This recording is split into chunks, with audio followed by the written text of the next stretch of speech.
लागे जवन रानी भवानी घर से बहरी ना हमके घुमावनी सारा मोहल्ला के चर्चा सुनाला धराई मूर्ति विशाल अमृत होके राजा जी घुमाई दी हती बक्सर जिला के पंडाल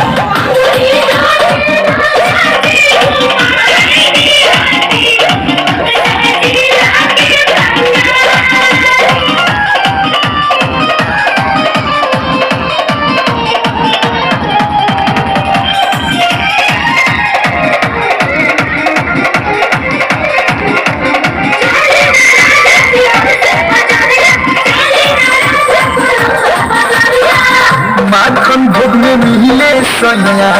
बड़ा की मिठाइया किला में देखई हा चल के रावण के लड़ाइया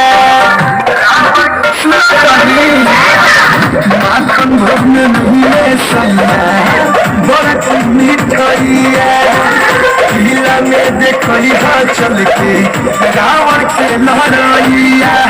अरे जय मोर सैया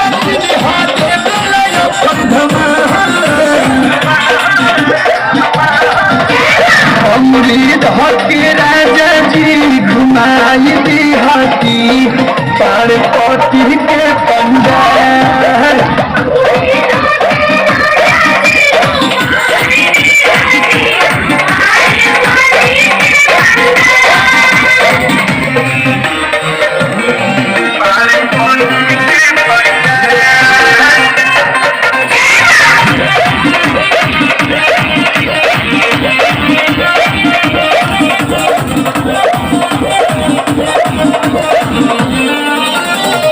संगीत गोलंबर के